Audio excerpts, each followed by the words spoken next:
The morning sun streamed through the airport's glass windows as Dr. Patel hurried through the terminal, her wheeled suitcase clicking against the polished floor. As one of the few female cardiothoracic surgeons in the country, she was used to early morning flights. This time, she was headed to Chicago for an emergency heart operation, a procedure that could save a young father's life. She had done this journey countless times before. The familiar routine of showing her boarding pass, walking through security, and making her way to the gate usually felt like second nature. Today was different, though. Maybe it was the extra cup of coffee she'd had, or the weight of the upcoming surgery on her mind, but there was a strange feeling in the air. The gate area was already crowding with business travelers in suits and families heading off on vacation. Dr. Patel adjusted her crisp white blazer, a habit she developed over years of wanting to look professional, regardless of the situation. Her first-class boarding pass felt warm in her hand, earned through countless miles of flying to hospitals across the country to perform life-saving surgeries. When the boarding call came, she waited patiently in line, smiling at a small child who waved at her from his mother's arms. The flight attendant at the gate greeted her warmly, checking her boarding pass with a professional nod. Everything seemed normal as she made her way down the jet bridge, her medical conference materials tucked safely in her carry-on bag. The inside of the plane had that familiar new car smell mixed with coffee and hand sanitizer. Dr. Patel found her seat in first class, 3A, by the window. She liked window seats. They reminded her of her childhood dreams of becoming a doctor, when she would look down at the clouds and imagine helping people in cities all across the sky. As she settled in, placing her bag carefully under the seat in front, other passengers filed past. A businessman in a navy suit took the aisle seat next to her, offering a polite nod before turning to his phone. The usual pre-flight routine unfolded around them. Flight attendants helping with bags, the sound of the overhead bins clicking shut, and the quiet murmur of conversations. That's when the pilot emerged from the cockpit for his pre-flight cabin check. He moved with authority down the aisle, his crisp uniform and confident stride drawing respectful glances from passengers. But when he reached row 3, something changed. His steps slowed, and his eyes fixed on Dr. Patel with an expression that made the temperature in the cabin seem to drop several degrees. "Excuse me," he said, his voice carrying clearly over the ambient noise of the plane. "I need to check your boarding pass." His tone wasn't just professional. There was something else there, an edge that made nearby passengers look up from their phones and magazines. Dr. Patel felt her heart beat a little faster, but kept her face calm. She'd experienced moments like this before, though never from a pilot. As she reached for her boarding pass, she could feel eyes on her from all directions. The businessman next to her had stopped scrolling on his phone, his attention now caught by the unfolding scene. The pilot took her boarding pass, holding it up to the light as if checking for watermarks. "Are you sure you're in the correct cabin?" he asked, his voice loud enough for several rows to hear. The question hung in the air like heavy smoke, its implication clear to everyone within earshot. The cabin grew quieter. A flight attendant paused her safety equipment check, looking uncertain. Dr. Patel felt that familiar surge of emotions. Frustration, anger, hurt, but also something else, determination. She had worked too hard, helped too many people, and come too far to let this moment slide by without standing up for what was right. Her fingers reached for her medical credentials, and she took a deep breath. What happened next would change not just this flight, but the entire airline industry's approach to bias and discrimination. But for now, in this suspended moment, she simply looked the pilot in the eye, ready to respond with the dignity and strength that had carried her through countless challenges before. Dr. Patel's hand remained steady as she opened her leather wallet, though her heart was racing beneath her calm exterior. The entire first-class cabin had fallen silent, with only the distant hum of the plane's engines filling the air. She could feel the weight of everyone's attention, but years of performing complex surgeries under pressure had taught her how to stay composed in challenging moments.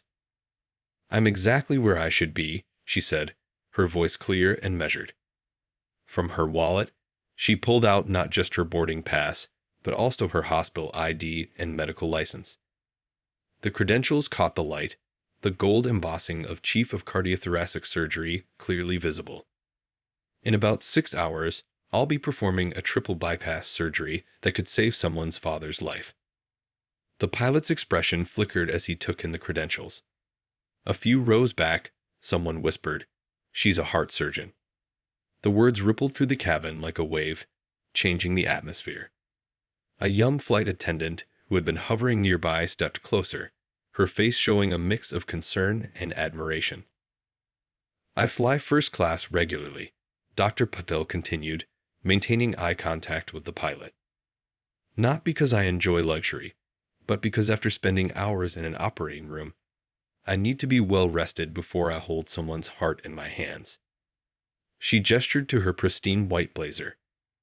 "I dress professionally not to impress anyone, but because I believe every moment of my day should reflect the respect I have for my patients." The businessman next to her had put down his phone completely now. His face showed a dawning understanding of what was unfolding beside him. Across the aisle, an elderly woman nodded slowly, her eyes bright with emotion. Dr. Patel's voice remained steady, but now carried a warmth that spread through the cabin like sunshine after rain. "I'm sure you understand the importance of professional courtesy," she said to the pilot. "Just as your passengers trust you to fly this plane safely, my patients trust me with their lives. We're both professionals who've worked hard to earn our positions." She paused, allowing her words to sink in.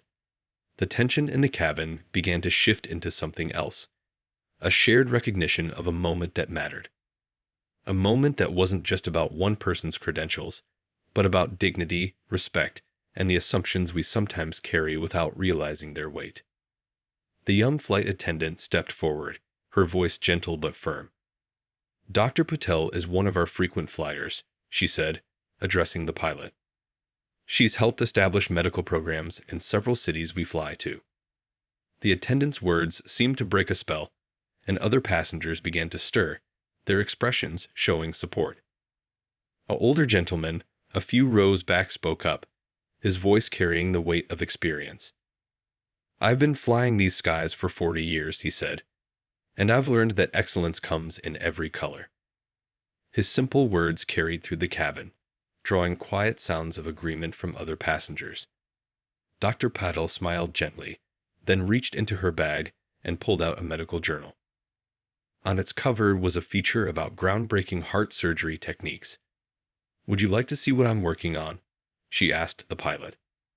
"I believe understanding bridges gaps better than assumptions ever could." The moment hung in the air like a held breath. The pilot looked at the journal, then at Dr. Patel's credentials again, and something in his stern expression began to crack. The cabin waited, watching as a small but significant change began to take shape in the recycled air of Flight 2473 to Chicago, where a patient's heart, and perhaps something even bigger, waited to be healed. Just when it seemed the situation might resolve peacefully, the pilot straightened his shoulders and adjusted his captain's hat. His next words cut through the supportive atmosphere like a knife through butter. "I need you to understand," he said, his voice taking on an authoritative tone, "that as the captain of this aircraft, I have certain responsibilities. Being understanding of my position would make this easier for everyone." The cabin's temperature seemed to drop 10 degrees. The young flight attendant's face fell, and several passengers shifted uncomfortably in their seats. Dr. Patel felt a familiar heaviness in her chest, the same feeling she'd experienced countless times when her achievements weren't enough to overcome someone's preconceptions. She reached for her phone, her movements deliberate and calm. "I understand completely," she replied, her voice steady. "And because I understand so well, I'm going to document this moment." She opened her camera app, not aggressively, but with the same precise movements she used in the operating room. Sometimes, the best way to create change is to shine a light on these situations. The businessman next to her cleared his throat. "Excuse me, Captain," he said, his voice carrying a hint of disbelief. "But are you suggesting that a distinguished surgeon should be more understanding of being profiled in front of an entire cabin?" Other passengers began pulling out their phones too, not all recording, but holding them ready. The pilot's eyes darted around the cabin, seeming to realize for the first time that his words had an audience beyond their intended target. A mother in row 4 whispered something to her young daughter, who was watching the scene with wide, questioning eyes. "Let me be clear," Dr. Patel said, standing up slowly. At her full height, she was barely as tall as the pilot's shoulders, but her presence filled the cabin. "I've spent 20 years in operating rooms, saving lives regardless of what the person on my table looks like. I've worked night shifts, holiday shifts, and emergency calls. I've held beating hearts in my hands and watched families cry with joy when their loved ones survived."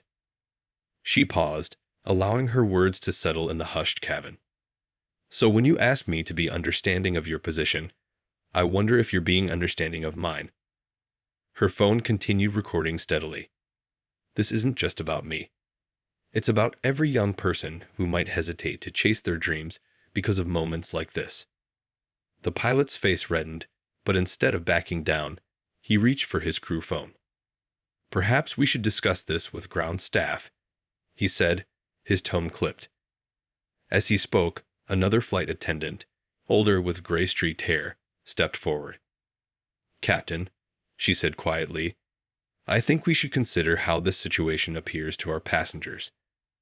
Her voice carried the weight of decades of experience. "Dr. Patel is a valued member of our frequent flyer program. I've personally assisted her on multiple flights to and from surgeries." From somewhere in the middle of first class, a voice called out, "My sister was operated on by Dr. Patel last year." The unexpected support caused several heads to turn. An elderly passenger stood up slowly, supporting himself on the seat in front. "I may be retired now," he announced, "but I spent 40 years as a judge, and what I'm witnessing here is a clear case of bias." The cabin buzzed with murmurs of agreement. The pilot's hand, still on the crew phone, began to tremble slightly. The situation had escalated beyond his control, but not in the way he'd expected. Instead of finding support for his authority, he found himself facing a united cabin of passengers who recognized injustice when they saw it. Dr. Patel remained standing, her phone still recording, but her expression was one of determination rather than anger. In the operating room, she knew that the most critical moments required the steadiest hands and the calmest mind. This moment was no different. It was a chance to operate on something just as vital as a heart: society's prejudices. The retired judge made his way carefully to the front of the cabin, each step deliberate and purposeful. His silver hair caught the cabin lights as he moved, and despite his age, he carried himself with the authority of someone who had spent decades ensuring justice was served. He stopped at row 3, standing directly in the aisle beside the pilot. "In my courtroom," he began, his voice carrying the weight of 40 years of experience, "I learned that the most dangerous form of bias is the kind that hides behind authority." He gestured toward Dr. Patel, who remained standing, phone steady in her hand. "This doctor isn't just any passenger. She's someone who has dedicated her life to saving others. And yet, here we are." The pilot shifted uncomfortably, his hand finally dropping from the crew phone. Around the cabin, passengers began sharing their own stories, their voices gentle but firm. A teacher from row 6 spoke about her students of color who doubted they could become doctors. A businessman mentioned his daughter, in medical school, facing similar prejudices during her training. "I watch her board this same flight every month," the older flight attendant added, stepping forward. "She's always the last to leave the airport after landing, heading straight to the hospital while others go home to their families." The young mother in row 4 stood up, her daughter clutching her hand. "My child just whispered to me, 'Mommy, why is the pilot being mean to the doctor?' How do I explain this to her?" Her words hung in the air, heavy with meaning. Dr. Patel took a deep breath, then did something unexpected. She smiled warmly at the little girl and said, "Sometimes, sweetie, People make mistakes because they haven't learned to look past what their eyes first see. But when we help them learn, wonderful things can happen. The retired judge nodded approvingly. I've seen countless cases where one person's courage to stand up changed not just minds, but entire systems. He turned to face the pilot directly. Young man, you have a choice right now. This moment can either be a scar on your career, or it can be the day you helped change your industry for the better. A silence fell over the cabin as his words sank in. The businessman who had been sitting next to Dr. Patel stood up as well. I work in corporate training, he said, and what I'm seeing here isn't just an incident. It's an opportunity. An opportunity to make sure this never happens to another passenger on any flight. More passengers began to stand, not aggressively, but in quiet solidarity. The young flight attendant, who had watched everything unfold, suddenly brightened with an idea. Captain, she said, what if we turn this into something positive? Dr. Patel could help us improve our training programs. Her experience could help prevent situations like this. The pilot looked around the cabin, taking in the faces of passengers from all walks of life, united in their support of dignity and respect. His stern expression began to crack, revealing something that looked like understanding. The weight of the moment, and the opportunity it presented, seemed to settle on his shoulders. Dr. Patel lowered her phone and took a step toward the pilot. We all have moments where we can choose to grow, she said softly. In my operating room, I've learned that healing isn't just about fixing what's broken. It's about helping people become better than they were before. The retired judge placed a gentle hand on the pilot's shoulder. Son, he said, I've seen enough cases to know when someone is ready to make things right. The cabin held its breath, waiting to see what would happen next, as the morning sun streamed through the windows, illuminating a moment of potential transformation in the lives of everyone present. The ground crew arrived within minutes, their Navy uniforms visible through the plane's windows as they climbed the jet bridge. The head of airport operations, a woman with kind eyes and streaks of gray in her hair, stepped into the cabin first. She took in the scene, the standing passengers, the pilot's tense posture, and Dr. Patel's quiet dignity. I understand we have a situation, she said, her voice carrying both authority and compassion. The retired judge stepped forward, offering a concise summary of events, while Dr. Patel pulled up the recorded video on her phone. The operations manager watched the footage, her expression growing more concerned with each passing moment. But before she could speak, Dr. Patel raised her hand gently. If I may, she said, I'd like to suggest something different than what you might expect. The cabin grew quiet, all eyes turning to the doctor who had handled the entire situation with such grace. Instead of filing complaints or demanding immediate action, I propose we use this moment to create lasting change. The operations manager tilted her head, intrigued. What did you have in mind, doctor? Dr. Patel looked around the cabin, making eye contact with various passengers who had supported her. In my hospital, when we face a challenge, we don't just treat the symptom, we look for the cure. This incident isn't just about one flight or one pilot. It's about patterns that need to be addressed throughout the industry. The businessman who had mentioned corporate training earlier stepped forward. I think I see where you're going with this, he said, nodding appreciatively. You want to turn this into a learning opportunity. Exactly, Dr. Patel smiled. I'm willing to meet with airline leadership after my surgery tomorrow. We can discuss implementing improved training programs that address unconscious bias. Real stories, real experiences, the kind of training that changes hearts and minds. The young flight attendant's eyes lit up. We could record testimonials from passengers who face similar situations, she suggested. Make it personal, make it real. The operations manager was already taking notes on her tablet. This is unexpected, she admitted. Usually, these situations end very differently. She looked at the pilot, who had remained silent throughout the exchange. What are your thoughts on this, Captain? The pilot straightened his shoulders, and for the first time since the incident began, his face showed genuine emotion. I. He paused, gathering his thoughts. I've been flying for 15 years, and I've never had someone respond to a mistake like this. Most people would just want me punished or fired. Dr. Patel stepped closer to him. Punishment doesn't educate, she said softly. In my operating room, when someone makes a mistake, we don't shame them. We help them learn from it. That's how we save more lives in the future. The mother with the young daughter called out from her seat. Could the training include materials for children too? Help them understand diversity from an early age. The energy in the cabin had transformed completely. What had started as a confrontation was becoming a brainstorming session for positive change. The operations manager looked at her watch, then at the waiting passengers. We need to get this flight moving, she said pragmatically. Dr. Patel, we'll arrange for a different flight crew today. And Captain, she turned to the pilot, you'll be placed on administrative leave pending a full review. But, she added, looking back at Dr. Patel, I would very much like to take you up on your offer to help us improve. Dr. Patel nodded, then reached into her bag and pulled out a business card.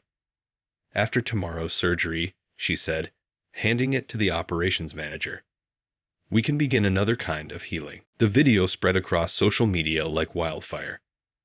By the time Dr. Patel finished her successful heart surgery the next day, her phone was filled with thousands of notifications. People weren't just sharing the incident. They were celebrating her response to it. Doctor turns discrimination into education. Read one headline. Another news outlet featured the story with the title, Heart Surgeon Shows True Healing Starts with Understanding. Comment sections filled with similar stories from passengers of all backgrounds, each one adding their voice to a growing conversation about change.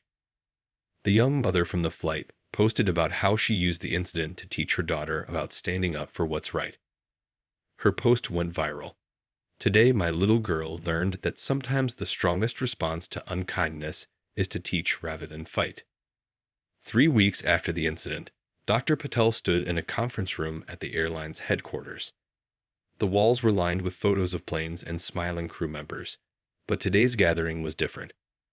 Airline executives sat alongside flight crews, all attention focused on the doctor who had chosen to transform a moment of bias into an opportunity for growth. In surgery, Dr. Patel began, her voice carrying the same calm strength it had that day on the plane. We don't just treat the surface wound. We look deeper, find the root cause, and fix it properly. She clicked to the next slide, showing a photo from the flight. That's what we need to do here. The corporate training expert who had been on her flight was there too, now hired as a consultant to help develop the new program. Together, they unveiled a comprehensive training approach that went beyond simple do's and don'ts. They included real stories, role-playing exercises, and most importantly, direct input from passengers who had faced discrimination. The retired judge made guest appearances in training videos, bringing his legal expertise to explain the deeper implications of bias. The young flight attendant who had shown such empathy that day became a peer trainer, helping other crew members learn to recognize and address prejudice when they saw it. But what really caught people's attention was the children's program Dr. Patel helped design. Inspired by the little girl on the flight, they created kid-friendly materials teaching inclusion and respect. Because sometimes, Dr. Patel would say, the best way to create change is to start with our youngest travelers. News outlets picked up the story again. This time, they focused on how one incident had sparked industry-wide change. Other airlines began reaching out, asking to adopt similar training programs. Social media buzzed with positive messages as people shared their own experiences of transformation and learning. The corporate world took notice too. Companies from hotels to restaurants began asking Dr. Patel to speak at their events. But she always made time for these talks between surgeries, never forgetting her primary calling. I save hearts in the operating room, she would say, but sometimes hearts need healing in other ways too. One morning, as she prepared for another presentation, Dr. Patel received an unexpected email. It was from a young girl who wanted to be a doctor but was worried about facing discrimination. After seeing your video, the girl wrote, I know that nothing can stop me. You showed me that we can change things by being strong and kind at the same time. Dr. Patel smiled as she read the email, thinking about how a difficult moment on a plane had turned into something so much bigger. She thought about all the hearts she had fixed in her career, both the physical ones in her operating room and the metaphorical ones through her advocacy for change. Sometimes, she realized, the most important surgeries don't require a scalpel at all. 6 months after that memorable flight, the airline's main training center buzzed with activity. New flight crews gathered in the large auditorium, their faces eager and attentive. At the podium stood Dr. Patel, now a regular speaker at these sessions, sharing her story not with anger, but with hope for the future. Every morning when I put on my white coat, she told the audience, I remember that healing comes in many forms. The screen behind her showed pictures from various training sessions over the past months. Flight crews engaged in discussions, hands raised in questions, faces showing moments of understanding. But today's session was different. There was a special guest in the audience, someone whose presence added an extra layer of meaning to the gathering. The pilot from that fateful flight sat in the front row, no longer in his captain's uniform, but in business casual attire. His face showed the journey of someone who had learned, grown, and chosen to become part of the solution. When Dr. Patel finished her presentation, she invited him to the stage. The audience rustled with interest. Many had heard about him, but few expected to see him here. He walked to the podium slowly, his steps carrying the weight of his experience. 6 months ago, he began, his voice slightly shaky but determined. I was the problem we're all here to solve today. He paused, looking out at his fellow aviation professionals. I thought I was just doing my job, but I was carrying biases I didn't even recognize. Dr. Patel could have ended my career that day. Instead, she chose to help me become a better person. The room fell silent as he shared his journey through the airline's new training program, his voluntary participation in diversity workshops, and his decision to become an advocate for change himself. Now, I visit other airlines, he explained, sharing my story as a warning and a promise. A warning about the harm unconscious bias can cause, and a promise that people can change when given the chance to learn. The young flight attendant from the original flight, now a senior trainer herself, stood up to share some statistics. Reports of bias incidents had dropped significantly across all the airlines that had adopted the new training program. But more importantly, crew members were stepping up to prevent issues before they could escalate. Dr. Patel returned to the podium, standing beside the pilot. Look around this room, she said, gesturing to the diverse faces in the audience. Each of you has the power to choose how you respond to prejudice. You can meet it with anger, or you can meet it with the determination to create change. She clicked to her final slide, showing a photo that captured everyone's attention. It was a picture from a recent flight where a young girl of color was sitting in the cockpit, trying on a pilot's hat, her face beaming with joy. This, Dr. Patel said softly, is why we do this work. Because somewhere out there, a child is dreaming about their future, and they shouldn't have to worry about whether they'll face discrimination when they achieve those dreams. The pilot nodded, adding his own perspective. Every time I step into a cockpit now, I remember that my real job isn't just to fly the plane. It's to make sure every passenger feels respected and welcomed. As the session ended, crew members lined up to speak with both Dr. Patel and the pilot. But what caught everyone's attention was a small gift the pilot handed to Dr. Patel. A model airplane with a tiny inscription. Thank you for helping me learn to fly higher. The story of that flight had come full circle, but its impact continued to ripple outward. In break rooms and cockpits across the country, aviation professionals shared stories of how they'd learned to recognize and address their own biases. The incident that could have ended in anger had instead sparked a movement of understanding, proving that sometimes the most powerful response to discrimination isn't to fight fire with fire, but to light the way toward change.